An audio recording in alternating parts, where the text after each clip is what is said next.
What's up? What's up? What's up, everybody? This is Fly Nubian Money, where we help you master your mindset and maximize your what? Your shmoney. It's your girl, Constance Carter, and today we are having a heart-to-heart Black discussion. Black women don't nearly have enough. Here's what I know. When a woman starts feeling inadequate, the first instinct is often to achieve more. I just had this thought today. Go get another degree, land a bigger title, prove we're enough. But sometimes what we're calling ambition is actually depression dressed up in productivity. We're talking about how success becomes our shield, how we overachieve to outrun our pain from the boardroom to the books. Many of us are grinding not just for goals, but to cope. So today we are pulling back the curtain, y'all, on the emotional roller coaster of the hustle and asking, what happens when degrees don't heal what's hurting? I think we all have this superwoman, because I have the best, the dopest, the most amazingest queens on the planet on the panel with me today that are superwomen in their own right. You know what? Let me off the cuff. Let me do this. I wonder if anybody knows the lyrics. Early in the morning, I cook breakfast at your table. And see, we all know it. Because what's the chorus? I even knew what that meant. What's the chorus? I'm not your superwoman. Come on. You better sing that thing. I'm not the kind of girl you can take out and think that everything is okay. Boy, I am only human. Yes, I got some super women here. And so listen, I think we've all have taken up that moniker a time or two just in life, trying to achieve, trying to strive, to be great, to do all the things that we do. So before we get in this discussion, I want to talk to my super women queens on the panel.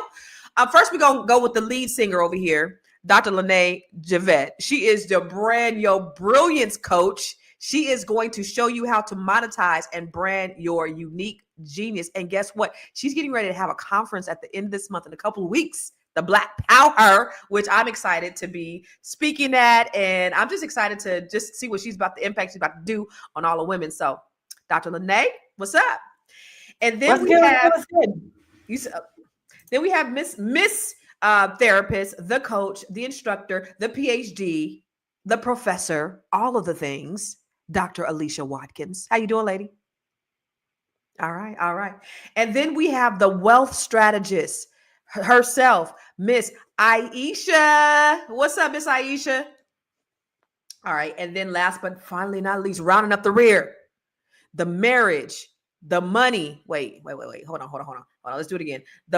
What is it? The marriage, the motherhood, and the money-making coach herself. What's happening, Nomalenga? How you doing? All right, ladies, super women. Let me ask you before we get into the video, have you ever felt like you were everything to everybody and you may have been overwhelmed in one way or another? I'm going to start with you, Dr. Alicia. Just yeah or no. Let me tell you, I'm a college professor in the month of April. This is the most disastrous month for all college professors, particularly moms, because we're at the end of the academic year and everything is due. I'm working with students every day about these big projects. Plus, I got my own life going on. I got birthday parties, graduations. I'm a wife. I'm a mom. I have everything on my shoulders. Easter is coming up. And of course, I'm hosting. I need to learn how to say no, but you can't. What are you going to do? So I'm head over heels right now. I'm just going to try to muddle through this until at the end of May when things kind of lighten up a little bit. Yeah. You just make sure you relax when it's time to relax. I will. Well, you know what? My husband will force me to do that. He will make sure I can relax. Amen. Amen to that. Dr. Lene, what about you? You ever feel just like superwoman, everything, everybody overwhelmed? All the time and every day.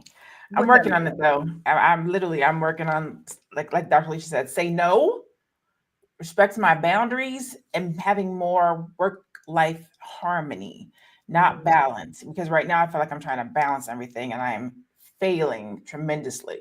So I'm really going to start working on the harmony of it all, so that I can have more ebb and flow, peace, etc.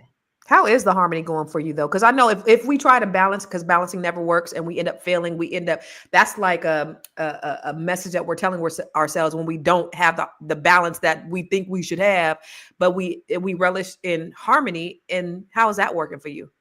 Harmony, it looks like, so I'm really focused on I say it this way, the best BBL, right? So the best business, body, and life. Like those are the three things that I want to focus on. My business, I want it to be the best, not the best that somebody else says the best for me, where I can be happy and I can live my life. The best body, I'm trying to get these muscles to come in. Let's go, muscles. And then the best life, like I'm gonna be 50 next year. I want to live more life. If I only have 5 years left, what are the things that I want to do? Where are the places that I want to go? What are the experiences that I want to have? So I want to start really just living life and enjoying it, not just this work that we do. I'm a servant leader, so I'm consistently serving, and I don't always serve myself. Yeah. Amen. You listen, you talk about almost 50. My son is 17. He'll be going to college next year. So he has one more year. And coach was talking about reclassing him and, having him stay back so he could play ball. I'm like, I've been waiting on this my whole life. I turned 50. Y'all got to get up out. Y'all got to go. I've been waiting on you. Kidding me? Hell nah. So I feel you. Like 50 is just like new me. Right. Noma, what about you? You ever feel I know your marriage first and then your motherhood second, and then your money. Do you ever find it hard, or do you have to be everything to everybody trying to do all those things? Absolutely. That brand, marriage, motherhood, and money making was actually originally a tool to remove 100 things and try and focus on the three central most important ones. But, like Dr. Alicia said, there's other things. If you're a member of a church, you can't say no when they ask you to do something. Extended family is going to ask you to host. Your kid's going to have things going on. It doesn't end, but it does help to kind of center yourself around what's the most important. And then, sometimes you're just going to have to step back from the other things. But definitely, it's always the juggling. Always. That's what we do. And it seems like men don't know how to multitask. We are the consummate multitaskers. They have one track mind. I'm doing this and that's it. Like you can't walk and chew gum at the same time, brother. No, I'm doing this and that's So we have to be the multitasker, because how else we got to have 8 arms. How else is everything going to function and run if we don't do what we're doing to kind of hold everything together? So, isn't it hilarious that we have the stereotype that men are the ones who cheat, yet they can't multitask? Well, we can do it and come home and act like nothing happened.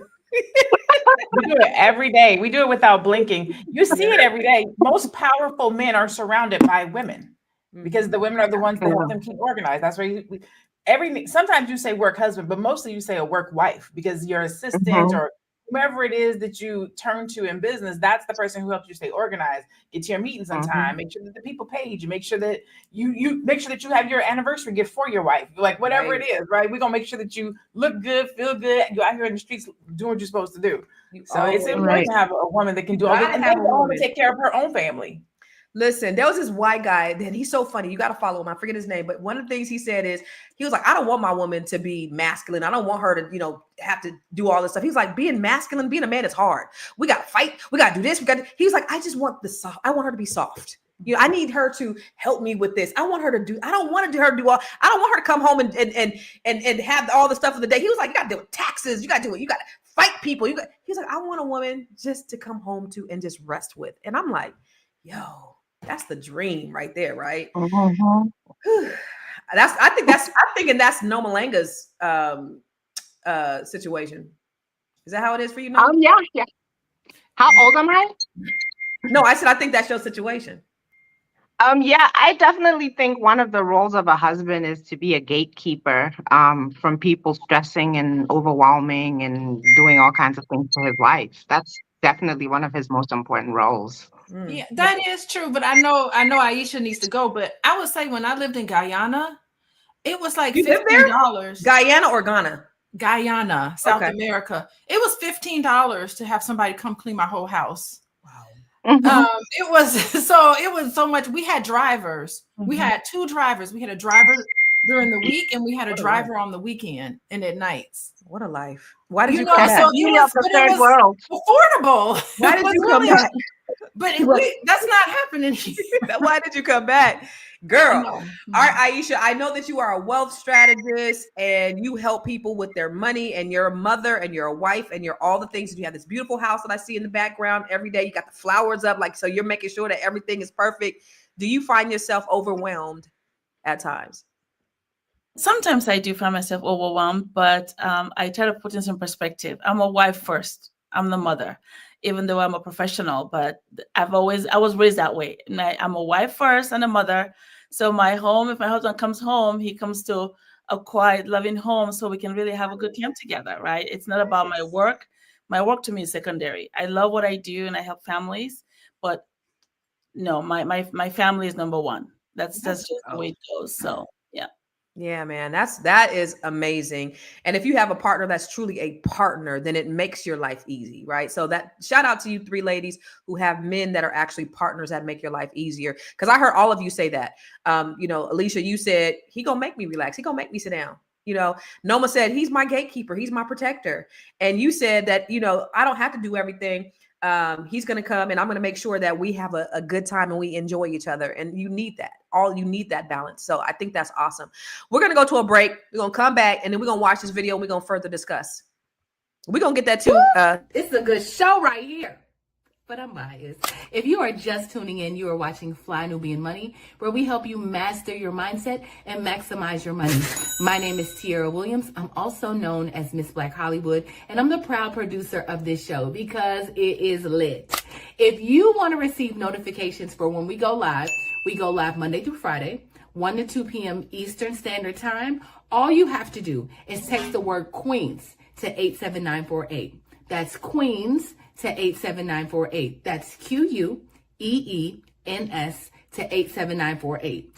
Also, if you want to grow your money and not blow your money, all you have to do is go to flynubianmoney.com. There's all kinds of resources, there's courses, there's free giveaways.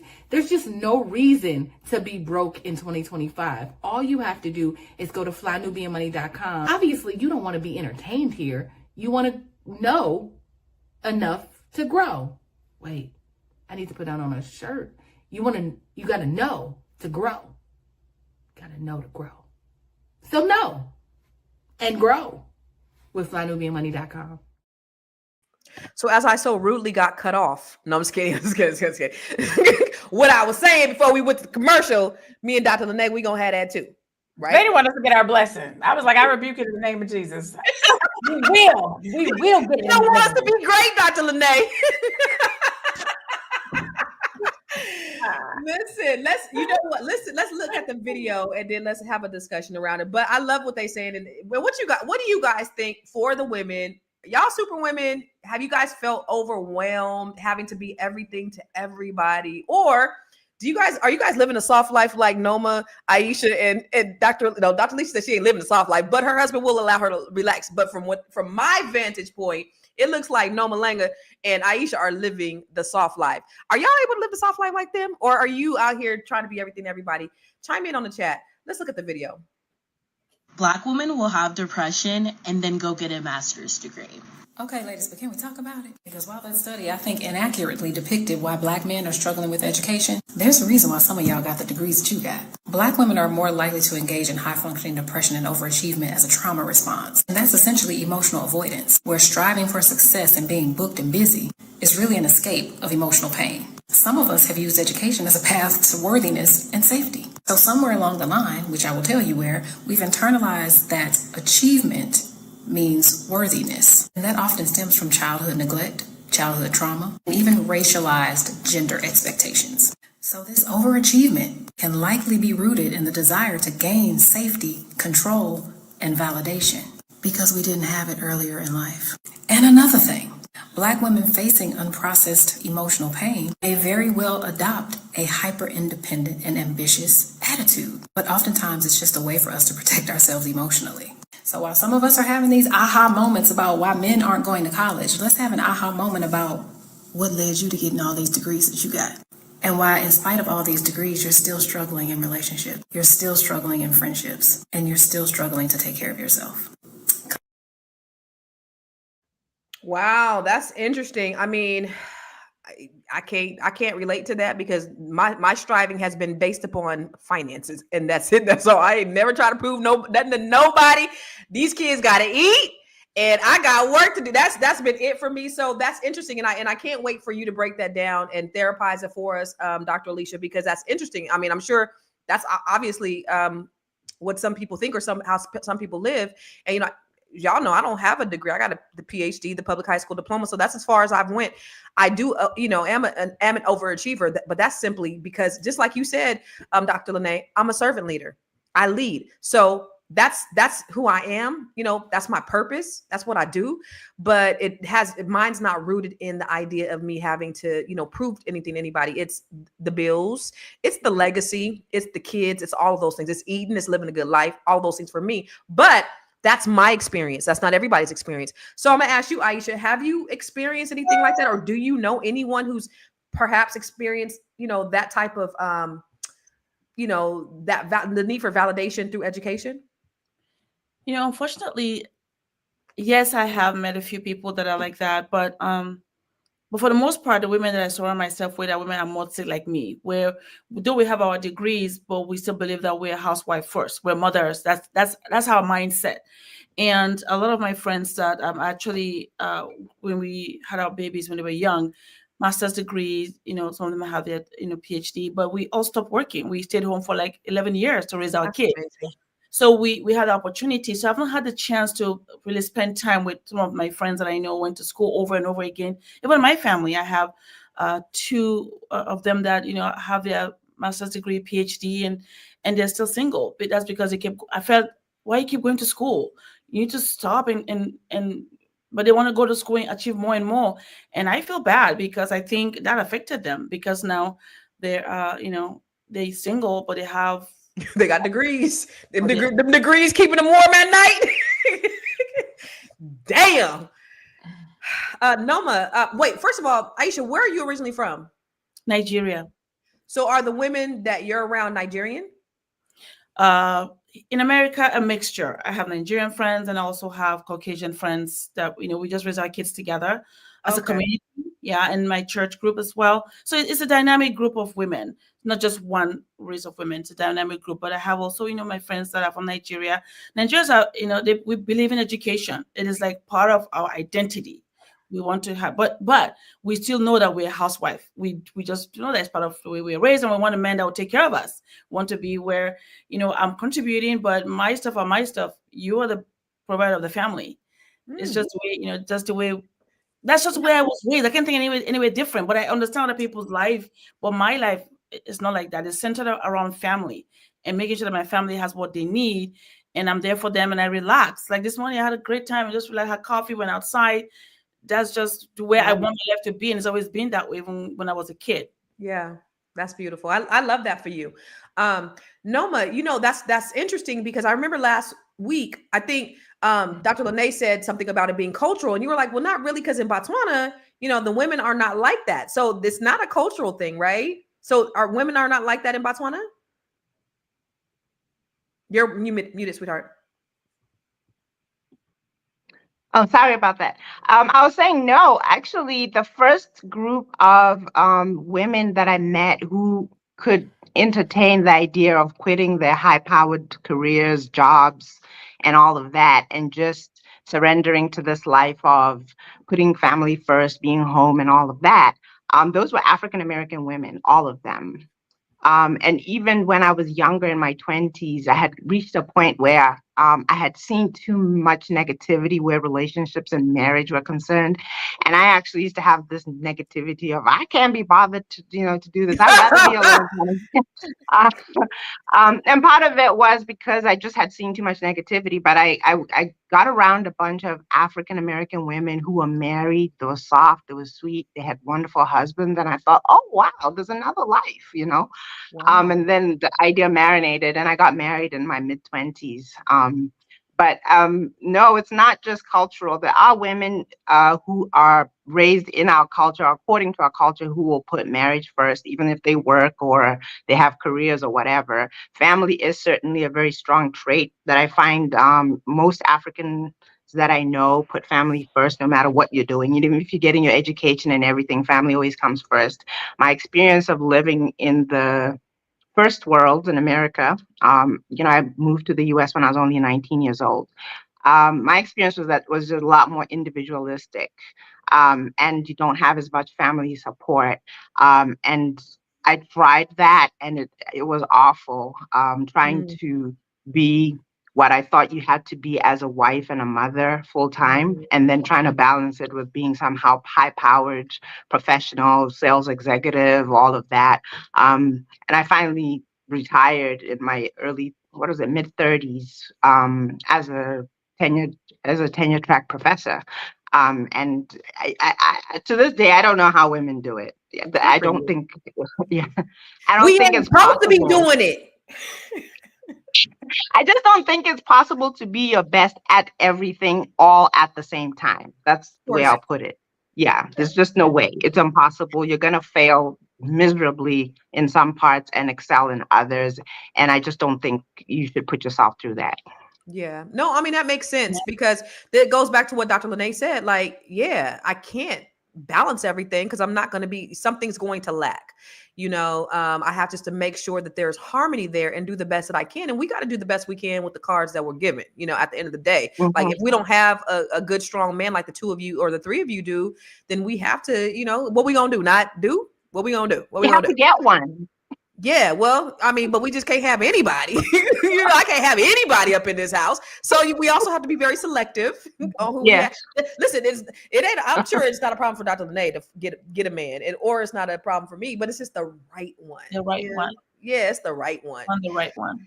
But Dr. Lene has, because I know you got the degree. I don't know. I feel like that may be part of your story. Because you did get the degree, there was some sense of, just listening to your story and just as I go back over the things that you said, the sense of worthiness and self-worth kind of being tied into that education. Can you relate to that? Oh, absolutely. For me, it's definitely, I completely wholeheartedly understand it and get it. When I was 12, I knew I wanted to be a doctor, but I thought I was going to be a MD. So I knew I wanted to be a doctor. At that point in time, when I was 12, I wanted to go to Spelman. I wanted to be a doctor. I wanted to be an AKA. So at 12, I kind of had like this idea of who I wanted to be. But then I flunked out of 9th grade. And then I became a dancer at 19. And so I was like, oh, that's basically done. I guess my future is done. I'm just going to go out here and get a job. And then just the way that God works, I ended up going and getting I didn't want dancing to be the end of my story. Like, I was like, I don't want to go to my grave and that's all I've accomplished with my life. So I went and got my bachelor's degree. Then I got my MBA. And then randomly, my son, I got my MBA by accident. My son was with his dad and I didn't have nothing to do. So I was like, okay, well, let me go back to school. That's how I got my MBA. And then after I got that, I was sitting around and I was like, man, I think I could do this PhD thing. And I went to school and got a PhD. And so for me, it was running from my past. It was not wanting my identity to be tied to just that one thing that I had done in my life early on, but also it was a 12-year a fulfillment of my 12-year-old goals and dreams to become a doctor. Okay. It wasn't that MD like I thought. It's a PhD, but I believe it was destiny's just fulfillment. I took the very long route, ups and downs, back and forth, highs and lows to get to what I dreamed about at 12. But yeah, so I think it's both. I think it's a little bit of both. Yeah, I absolutely love that for you. I love that you were able to, you have a great story, sis. Like, I was dancing and I was doing this and I was making bad choices and I flunked out of school but I'm a doctor. And so that's the story of resilience and that, anybody can be inspired by, because if she could do it, she was a dancer. That's a good way of putting it, right? That's a good way. Right? But look at, she a doctor now, from dancer to doctor. Let's go. So I think that's very inspiring, for a lot of us. So I want to get to I want Dr. Alicia to therapize all of this and wrap it in a bow. But we're gonna do that when we come back from the break. I know you're busy, you got things to do, and you can't take us on the go with you every single day. Good news for you. We are now on Spotify. So if you can't watch us, now you can listen to us on Spotify.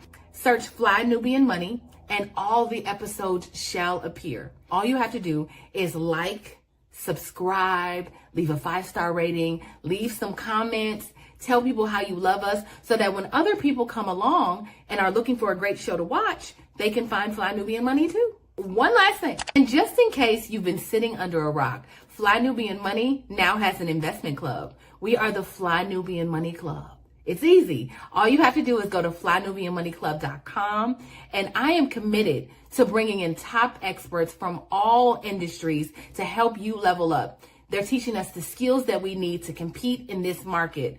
We often say that nobody is coming to save us, not the government, but guess what? We're coming to save us. I'm coming to save you with the Fly Nubian Money Club. So listen, all you have to do again is go to flynubianmoneyclub.com. We have a 30-day free trial set up just for you, just for those people that are struggling. Even if you ain't struggling, you ain't got to struggle. I'm coming. Okay, let me stop playing. I'll see you soon. You know, first of all, I want to give a shout out to Dennis Spraggins because he be on here every day on everybody's show. I think he on Dr. Lene's stream today. He be on my stream sometime. He be on the Fly. Oh, he on yours today, Alicia. He said he loved this show. He LUHDISSHO. He loved this show. So I love that you love this show, and I love that you are always tuned in, Dennis Spraggins. Thank you. Shout out to you. We appreciate your support. All right, Dr. Alicia, what you think? So let me ask you first. Is it something that you've dealt with personally? And if not, you know, do you know people or you know, kind of what is behind this?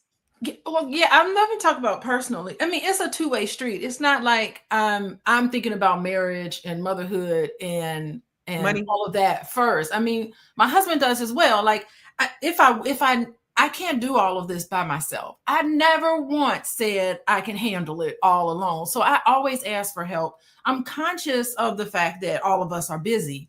But who would I be if I wasn't a therapist and a college professor? Like, I have to be able to incorporate that. I wouldn't be a good spouse. I wouldn't be a good mother if I wasn't living my purpose in life. So that's why I'm saying I need help. And the same thing with my husband. Like, who would he be if he didn't wake up every morning and talk about the stock market and money? So we have to strategize and work so that I can present a life where he can do what he needs to do. And he can present a life where I can do what I need to do, but we help each other because I know I come first. He could be in the middle of a stream. If something happened, he will end that stream and come help me. I know he'll do that. So that's one thing I wanted to point out, that it has to be a two-way street. It just can't be one person. Now, the video that you showed, I think that whoever did that video, she's spot on, 100%. It starts so early that a lot of Black women are socialized to be this hero child. We are socialized to be the good one, the achiever, and we are applauded for that, our accolades. And so we want to take care of everybody else, and we're the positive role model. We take on this thing. And to me, I think parents need to be cognizant of how they put that kind of pressure on children, especially young girls, because children need to be children. When you're young, you should not be given the responsibility of adulthood as a child. You should be allowed to be a child, because what happens fast forward is that when you are in a relationship, it's very, very difficult for you to be vulnerable. And to be vulnerable, you have to be open, being a mess. You know, so people who grew up as hero children, when they get into relationships, it fails because their husbands or their spouses will complain and say, I can't get intimacy with this person. She's so hard. Yeah. I'm trying to get her to soften up and she won't, because you're not. Because you make us go out there and work. They make us go out there and work. We can't be soft. Well, the thing is, it starts early. It's the socialization. It's how Black girls are socialized to take on the responsibility of everybody else. It happens with men too, but to be the star performer and you're recognized you get applauded for being the straight A student and achieving things. when, you know, you need to be applauded for who and what you are outside of these outside accolades. And what happens is that, are you comfortable being a mess? Are you comfortable being vulnerable? Are you comfortable saying, I made a mistake, I don't have it all figured out, I don't know what to do? And that's what a lot of husbands of these hero type women tend to complain about, rightfully so. You know, so I don't know that woman because most of my friends don't have degrees. However, I'm kidding. No, but the biggest part though is I think a lot of us as Black women, we do all that because we have to, not because we want to. So there is that element, I think, of the woman who, you know, trying to prove something and, you know, I have to because I'm trying to cover up something. But then there are also women who are just doing it because they have to. They have no other choice. You know what I mean? Yeah, and it's part of this came from slavery. Let's just think about the history of Black women in America. You have, first of all, Black women in the struggle did phenomenal in the struggle. We were holding it all up when nothing was there. And what happened is these stereotypes. We know the mammy stereotype. It's a terrible stereotype where it's like you're conditioned to want to take care of everybody else and no one's taking care of you. Yeah. You have this Jezebel stereotype, which is hypersexual. You're only seen by the sexual desires.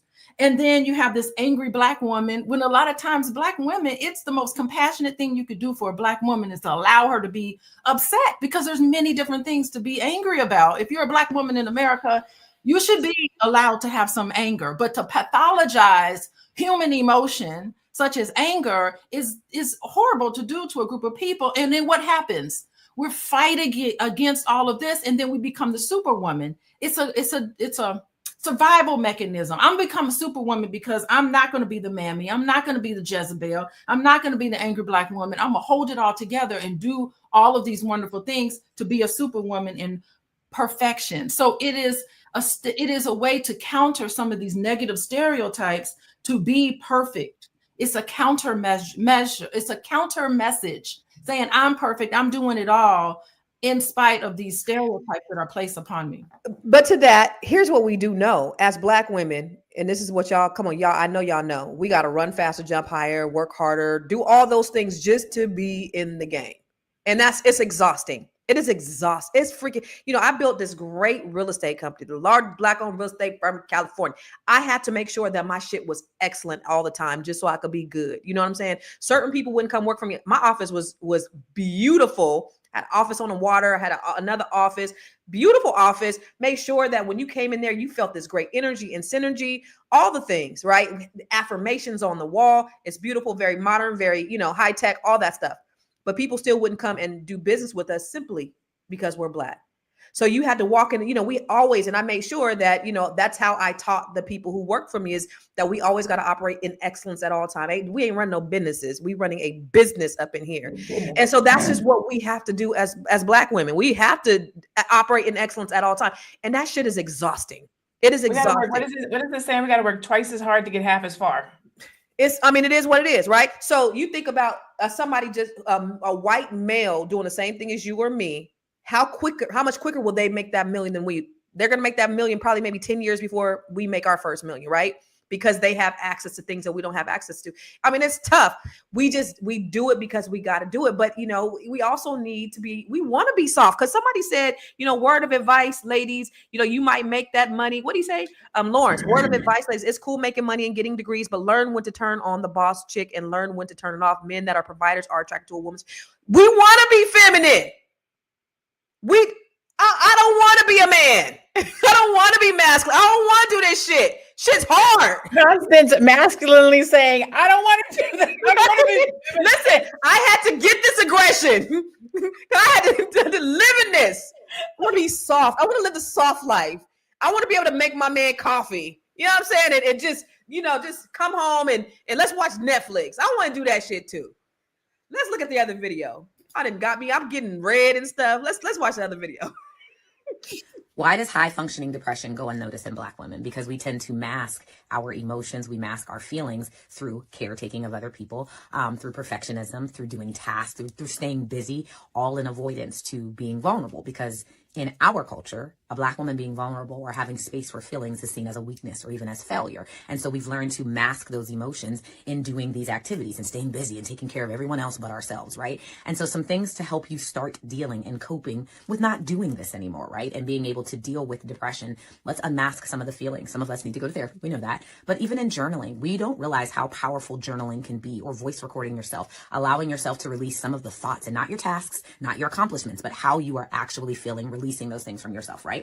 And starting your day with a morning kind of ritual. And it could be prayer for some of you. It could be a grounding activity. It could be doing affirmations, anything that starts your day off and setting the tone, right? You may not feel like it, but something very small. And then ending your day with some kind of routine ritual that says, hey, the day is over. That could be lighting a candle. That could be putting on soft music. That could be turning off the lights and just sitting still, allowing yourself to have that, or even just soothing music, right? And being real about self-care and nourishment, truly finding the time to pour into yourself, whether that's through reading the word, whether that's through poetry, whether that's through walking, whether that's through, listening to something that is edifying and filling you up. These are some of the tools to help you, my sister, my fellow Black woman, how to stop staying busy, how to stop, I got to do this for everybody else while I'm drowning in what I'm feeling.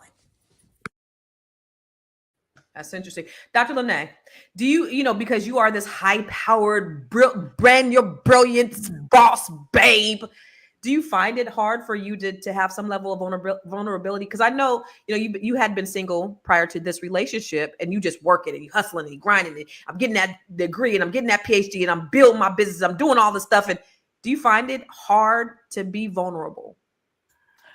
Yes, but not because of my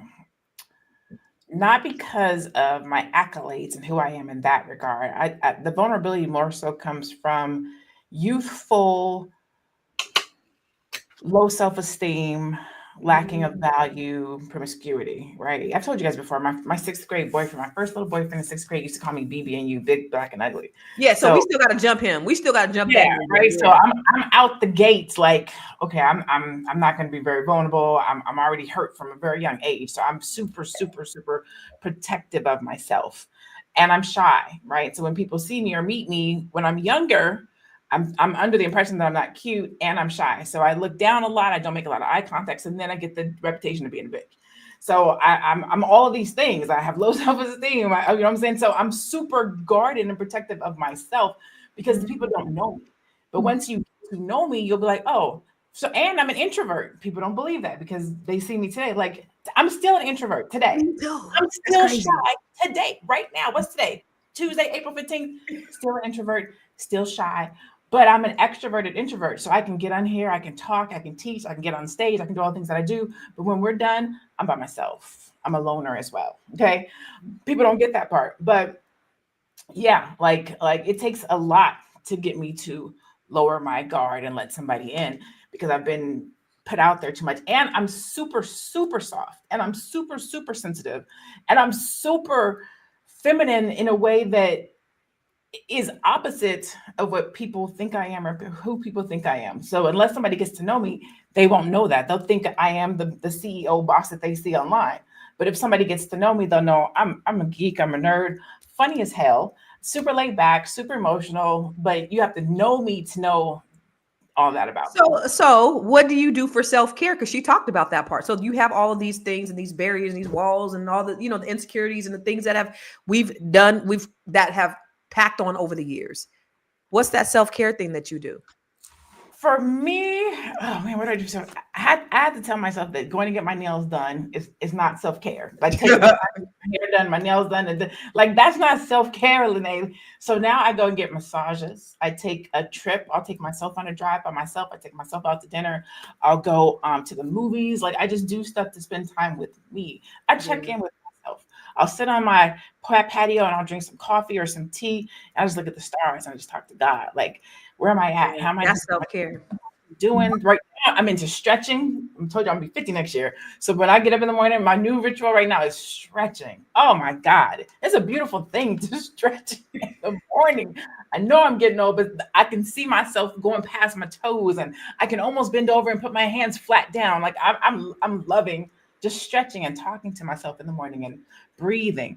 Because as an entrepreneur, we jump up and we go straight to brush our teeth, get to the email. No more email in the morning. Wake up. We're going to stretch, We're gonna take a shower. We're gonna brush our teeth. Maybe I'll check my email after that, but not for at least an hour Good after for I'm you. That's good. That's self-care. And actually statistics show that those who stretch even more than exercise, they live a lot longer, believe it or not. So stretching is actually great self-care, but I love that. Like I just sit in my living room, and just look at the stars or just, it's a beautiful thing. We're going to go to break. We're going to come back because I want to ask all of you, all of those things. So we'll be right back. Are you a Black business owner looking to expand your reach? Well, has Fly Nubian Money got good news for you? We are building a Black business directory to connect you with customers who need your services. And here is the best part. It is absolutely free. Email us at info@realvirtual.net. Send us your business name. Tell us a little bit about what you do, what services you offer, your website address, and your contact information. That's it. Together, we are going to build and circulate the Black dollar. Get listed today and start connecting with people who are probably already looking for you. Lawrence Lamar, you don't have to apologize. You just, that was just me and my, that was something personal I had going on with me. Y'all just happened to feel it. Nothing against you, brother. Anyway, so Noma, the same question for you. Do you ever? I mean, I don't know. I think you operate in your role pretty well. Do you ever have any issues being vulnerable, or let's say this, because you were that boss, high achieving, person back then, when you did get married, did you have to do something to be more vulnerable? Absolutely. I feel like I've had two lives, the before Noma and the after Noma. There was a time that I was, extremely hard. I think I've said it before here, like bitchy, irritable, domineering, rude, all of these things. And I had to eventually realize that some of it was because there was just too much on me. Um, and when I began to learn to put away some things, focus better, cope better, I just became a different person. I began to learn how to soften. Um, I think Dr. Alicia will find this funny. I mean, that word submit used to rub me the wrong way, It used to make me so mad. And I've made, a complete turnaround to the point where I now feel like it's something that I completely submit to. And it's something that I had to learn. I had to really learn those things. And it's a funny thing because when I watch the women in our family or in our culture, I felt like, no, they're too soft. They get taken advantage of. And my young adult life was like a reaction to, I'm never going to be, I'm not going to put up with, I'm not going to, and then eventually when I got older and more mature, I ended up being exactly who I said I was not going to be. Because there's a reason why they are that way. It's because it works. It releases you from a lot of things. And it's actually where sometimes the things that we look at as weakness, those are strengths. It takes a lot of strength, actually, when somebody's all in your face saying something, to be quiet. But we feel like, you got to match up with people. A lot of the things that we see as weakness are actually really, really big strengths. And I had to learn that and mature into it. Let me ask you this though, Noma. So you got to a place. What did you have to do to get to that place of vulnerability? I had a complete breakdown at some point. I used to have like meltdowns where I would burst into tears, not knowing why, because the things were just too much, When you hear about people, well, I didn't take drugs or anything. When you hear about people who hit rock bottom before they realize that, okay, I got to do something different. That was my experience. Like I said, I used to be a full-time college professor. And then I had the nerve to also have a booming side hustle and still try to be a wife and still try to be a mom and then have all these other things. And that's not humanly possible. And I thought I could be, and that's another thing. I was that classic person who had something to prove. Like, people say you can't do this, but I'm going to show them that you can do it. But no, you can't. Even if you do it and you excel at all of it, you implode. I had giant fibroids. I was having, like I said, these little meltdowns, and it was becoming evident that actually, no, that's not possible. You got to choose what's most important and put everything else away, and then maybe eventually add back things as you go along. But it was certainly learned later in life. I'm in my 40s now, but in my 20s, I was a completely different person. Interesting. I want to see. I want to see Nomalenga in her 20s. I want to see that chick. I want to see what she was talking about. Dr. Alicia. So for you, I know. I would think because you're a therapist, maybe you're more evolved than the rest of us. Have you ever found yourself maybe not wanting to be vulnerable or having a hard time with your vulnerability? I love being vulnerable. By the way, the word submission doesn't make me mad. I just feel like that terminology, we need to use a different term. Be more descriptive in what we mean by it, and be more graphic. Comply. Be more descriptive, because I do believe that the things in the Bible are beautiful and profound on a metaphysical level, on a spiritual level. So I see it as a spiritual thing. So I do agree that your conscious and so that part I really believe. It's a double-edged sword what we're talking about today. It's like, how wonderful is it to be reliable, to be responsible, to be smart, to get it done, to be achievers? Like, these are all the things that are beautiful. And at the same time, when you err too far on that one side, it's very difficult to be vulnerable, like what Lene was talking about. And you have to be able to let other people take care of you. Yeah.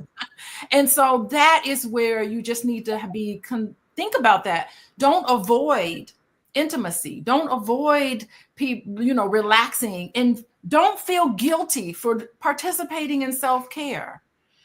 So it's just really being able to do all the things that you have a purpose of doing in life. Yeah. But at the same time, asking for help, saying that you're sorry. It's okay to make a mistake. Don't feel guilty because you get a massage and you just let things go. I just think that we need to shift our mindset a little bit about the fact that we have to be perfect, because think about it. I'm a college professor. I am a full professor of social work. I have sit at tables that were horrific. I make one mistake, and I, as a person, am a mistake. Do you know how hard that is? I have accomplished things that nobody at my university has accomplished. But if I make one mistake, all of that is forgotten. And I have to sit and explain myself. I'm just not doing it anymore. So it is the world that we live in, and we need to stop it. We need to just be like, I do not care what y'all think of me. Because I care what my husband thinks of me. I care what my children thinks of me. And that is the biggest goal there. You have to keep in perspective that your job is not your everything. I'm no good to my clients if I don't take care of myself. So I don't schedule appointments during certain times. I don't apologize. Like, you're going to have to book 2 or 3 weeks ahead because I have to take care of myself. I'm not going to be good for you. So I do think, thank you, Joe Carly. I really love this. Can it exist in the same space? I think you have to work on it. You have to be able, if you have trouble here's the issue. If it's too far skewed to this masculine thing of accomplishment and doing things, then that means that your personal life is going to suffer. Just like what Nomalenga was talking about, your personal life is going to suffer if you cling too heavily to getting it done and all of that. So you really have to learn how to back off of that and ask for help. Our husbands can help us, and other people in our family can help us. It's okay to be comfortable with that. Yeah. When you talked about feeling guilty, I remember when I was building, I felt guilty every time I wasn't busy. I felt guilty every time I wasn't working. Like, I need to be doing something. I need to be productive. That was always in my mind. I got to be productive. I got to keep moving. Aisha, I know that you're a wife first. Like you didn't say it. I help people. I strategize wealth, but I'm a wife first. In that though, have you found any, had it been hard, or were you just raised to be vulnerable and just kind of operate in your femininity because culturally that's what happens? Sometimes it's hard. It just depends on what's going on, right? Because we're still human. We we're going to make mistakes, and sometimes we'll be overwhelmed. And other times, it's just again like Dr. Lisa saying, finding the balance. If it's even possible, which I don't think is possible, it's a matter of picking what is more important at a particular time and redirecting your mind, right? But for me, the funny thing, as you're all speaking, I was just thinking about all the friends that I have, and why is it that it's our women that are going to be put in this space like this, right? And I realized that all the other women go through the same thing. Everything you're talking about today, they go through the same thing, including myself. And at the end of the day, it's just accepting that I can't do everything. To me, that's where I've come to agree to myself. I can't do everything. Yeah. And I feel comfortable asking my husband for help. I say, honey, you know what? I can't do this. Can you take care of it? I will send him a list and you take care of it. I don't feel I have to do everything myself. And also try to stay in my role as a wife, because it's so funny. Before we got married, we actually went to this retreat that you have to go to before you get married. It's a whole weekend retreat. And during that retreat, we were asked to actually discuss who is going to be responsible for this particular part of your family life. Even though, I got married here, but I was grateful that we had that, because back home, it's clear what my roles are. But here, it's like, how do I decide? So this retreat allows us as, engaged couple to discuss what is going to be your role in your relationship. And I was able to feel comfortable saying, I'll be housewife. I will cook the meals and clean the house and make sure everything is organized. And my husband will be the provider, even though I'm a professional, but at the end of the day, that's my role. So then what I do as a professional is kind of secondary, right? Because I allow myself to be that vulnerable to agree that even though I have a degree, it's okay that I'm the housewife and I'm fine with it. So that helped me to calm down a little bit. So I don't have to feel stressed. I have to do everything. And also ask my husband for help, or whoever's around me for help. And my friends, my girlfriends, my church, and just ask for help. Really, that is the big thing. We have to be comfortable asking for help and not feel that we have to know everything and be everything. We can't. It's not possible. It's even tiring to think like that. I just want to be a good person. If you need my help, I will help you. If I need help, I can ask you for help. And to make it easy. Thank you for saying that, because I'm gonna need all y'all's help. Okay. I need everybody to help me. Yeah. My Cash App is $. No, I'm kidding. Let's go to another break, and then that's kind of help I need, y'all. I need to send me a Cash App, Venmo, Zelle, Apple Pay. I take it all. Let's go to break. We'll be back. Hello, everyone. I'm Felice Hightower Brett, and I'm a licensed clinical mental health therapist and the Be Big coach. I'm also partnering with Fly Nubian Money to host a powerful and transformational workshop titled Your Trauma is in Your Transactions. This isn't your average money talk, ladies. We're going deeper. So many Black women are struggling with their finances and their relationship with money, not because we're bad with it, but because of the trauma from our past, generational patterns, survival mindsets, and simple shame that we've carried for years. Aren't you tired of the paycheck to paycheck saga? I hope so. Since it's time to stop surviving and start thriving. And it all begins this Saturday, April 19th, from 11 a.m. to 1 p.m. Eastern Standard Time. Start healing financially, emotionally, and mentally. I can't wait to see you there. Trauma in your transactions, you guys. Make sure you sign up for the Fly Nubian Money Club. Dr. Felice, she is our resident therapist, and she is pretty dope and freaking amazing. All right, we're going to go to our last video, and then let's talk about it. But you know what? Listen, you guys, this is a really rich, I know I joke around because that's just who I am. I'm like you, though, Dr. Lene. I am an introvert. So this is right here.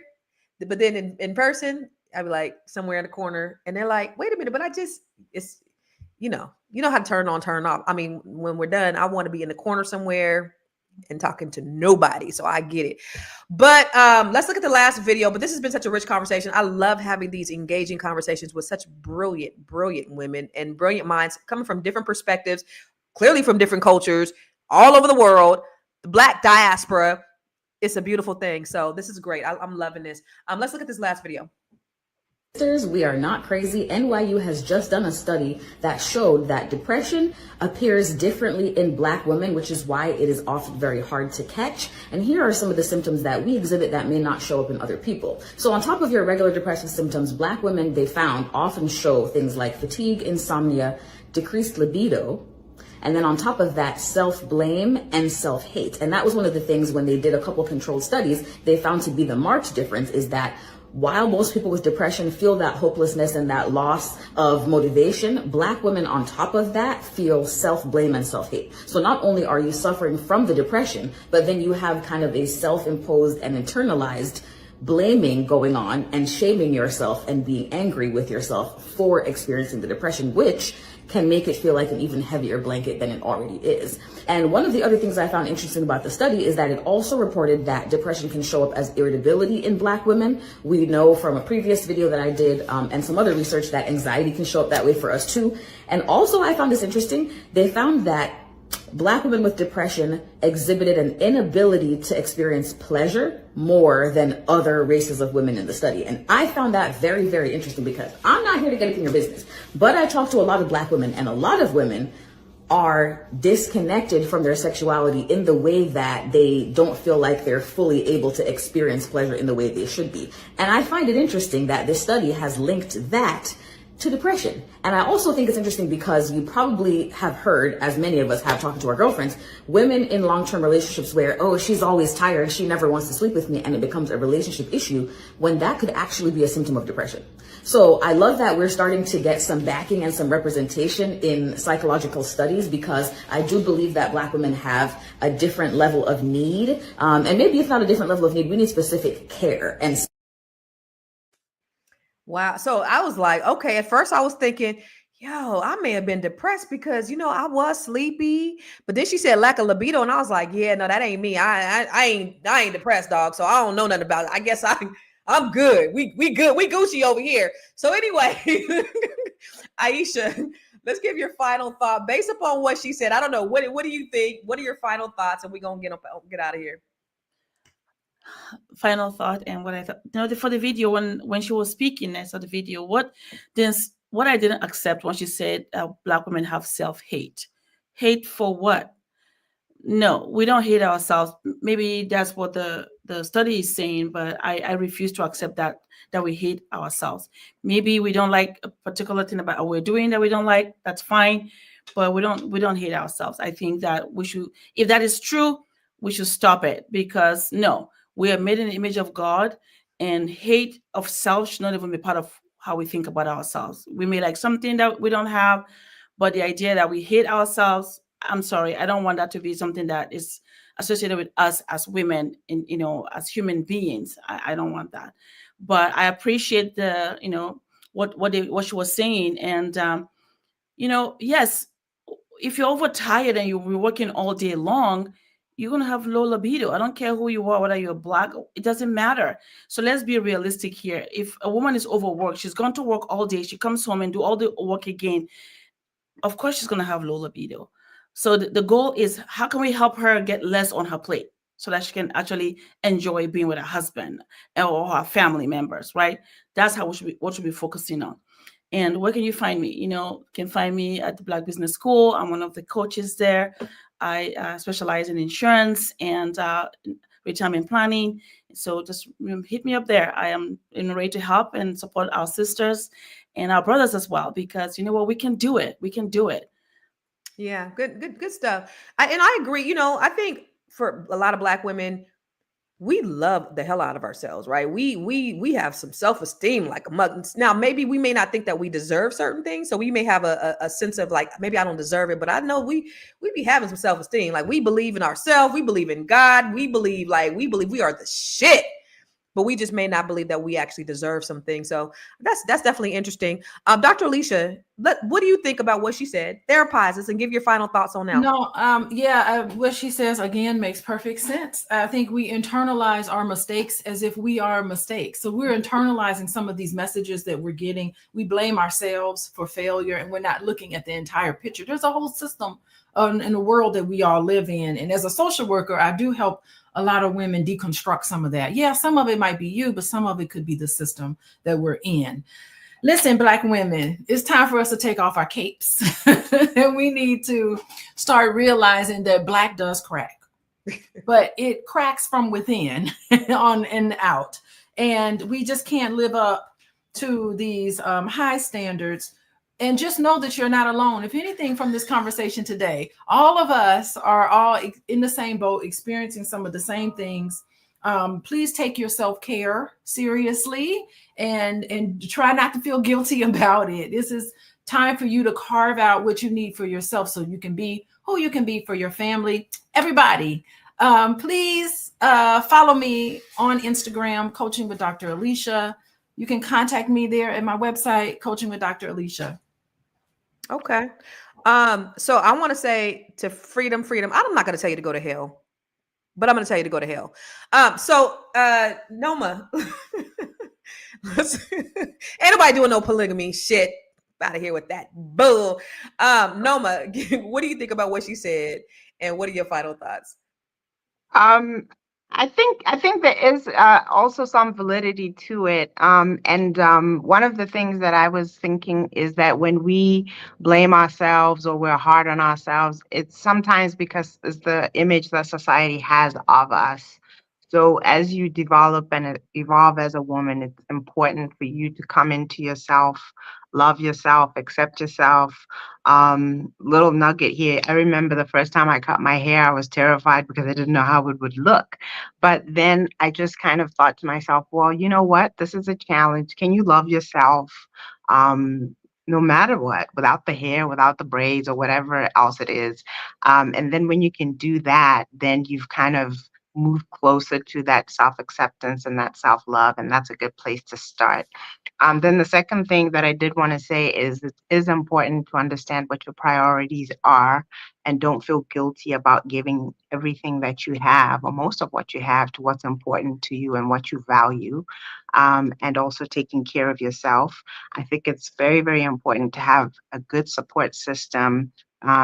I think it's important to have a spouse, but even beyond a spouse, extended family, friends, community, if you go to church, if you have clubs, societies, all of those things are very important because we're really not created to be successful on our own or by ourselves. Where you can find me, my name is Nomalanga Mhlauli Moses. That's how it appears on Facebook. I am a big Facebooker. That's where I spend most of my social media time. You can contact me there. You can find me there. I do have an Instagram. It's Noma Moses. I also do have my own YouTube channel. And as always, I do ask for your support. We have a charity or a foundation in Botswana that serves period poverty young girls who sometimes can't go to school because when they're on their periods, they don't have the necessary supplies. We started a foundation to help with this. It's passforourgirls.com. If you feel led to support us, please do go to passforourgirls.com and donate. Thank you. Amen. Nomalanga is the consummate get somebody else to do it. You have many options, but I'm not one of them. That shit will never get old. You hear me? Noma said, so I think the question was, what do you do when your husband needs you to step up and you got to pay some bills? She said, he got many options. I'm not one of them. Listen, drop the mic right there, sis. Get somebody else to do it. I love it. Dr. Lene, what are your final thoughts? What do you think about what she said? And what are your final thoughts? My final thought is this. I did, what was that? Fly Nubian Money Club a couple of weeks ago. And I was promoting my Brilliant AF course, and the amount of Black women that were on that training who showed up and said that they have to be strong every day. They got to put their cape on every day. They have to show up in the world strong every day. But I said, what does the world look like for you if you got to be vulnerable? And they said, I could breathe. They said, I could have new friendships. They said, I could live life in peace. I could have peace. And so that broke my heart to know that we are out here in this world and we're strong and we're educated and we're all the things, but we're not necessarily whole.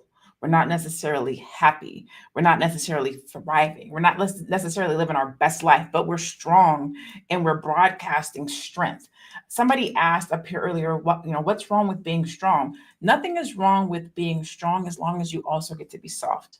Nothing is wrong with being strong as long as you also get to be vulnerable. Nothing is wrong with being strong as long as you have something to balance it. So you're not only strong, but you can be whole, you can be complete, you can be soft and strong and feminine and vulnerable and cry. You can do all the things, right? As Black women, we have the power to do anything we want to do. We can be anything we want to be. We can be a wife, we can be a mother, we can be an entrepreneur, a business owner, we can be a fireman, anything, doesn't matter what you want to do, right? And so that's what I want us to walk away from this. If academics is something that you want to pursue and degrees is something you want to pursue, do it. Don't do it to hide something, right? If you're hiding something, or if you're in pain, or you need healing, see somebody about it. Be all of it. Be empowered, be bold, be an entrepreneur, be a wife, but be healed, be soft, be feminine, be vulnerable. Talk about the things that you're dealing with and the things that you're going through. Like Constance said, at the end of the month, we are having Black Power, POWHER, where it is a group of Black women. They literally come to talk about business, but we also talk about how to be just a more empowered Black woman and live in what we have to live with and deal with what we have to deal with on a day-to-day. So if you're interested, you can come right there, blackpower.com. I love it. That, you know what, you guys all wrapped it up in a bow. I work with Black women every day. I have the Net 7 Collective. And when I, built this business and I sat back and I kind of put my business on hold, I was trying to decide, okay, what is it that I really want to do in this iteration of my life? And gratefully, I'm grateful that I was able to do that. I had, I had some investments that allowed me to just kind of figure out, what do I want to do? What do I want to be? Who do I want to help? How do I want to live in my purpose? And I started the Net 7 Collective. And that is exactly that. That's her, the epitome of her, the woman who is everything to everybody, the Black woman who is a wife, a mother, she's successful. She is, she needs a circle. She's a unicorn. She's somebody who there's nobody like her in her circle. She needs other women, to thrive and to survive. And so I'm so grateful that I had that. So last night we had our study hall, and just being around those women, it just gives me fuel. So if you guys could find just a group, something, because iron sharpens iron. There's the African proverb that says that when you teach a man, you teach an individual, but when you teach a woman, you teach a nation. And so Black women, we're going to, whatever you give us, if you give us a house, we're going to make a home. If you give us food, we're going to make a meal. You give us some sperm, we're going to make a baby, like all the things. Right. And so that's just who we are as Black women. And so if you don't have a circle, and if this is you, like you need somebody, you need a circle of Black women who can hold you up when you're weak, who will celebrate you when you accomplish things. When you're failing, they can pull you back. We all have a journey. We all get there at different times. But for the ones who get there first, we applaud each other. Yay. And for the ones who have made it, we reach them back and we pull the other ones along and say, come on, sis, let's go. You have somebody like that. You need somebody like that in your life. So I do that with the Net 7 Collective. And it is amazing to see the lives changed and touched and all the great things that they are. Like, I'm so proud. Most of these women, y'all, are older than me, right? Most of them are like in their 60s, some in their 70s, some even 80s. Like Dr. Emma is 81, Dr. Emma Fraser. And I'm seeing them out there like they didn't know what they wanted to do when they grew up.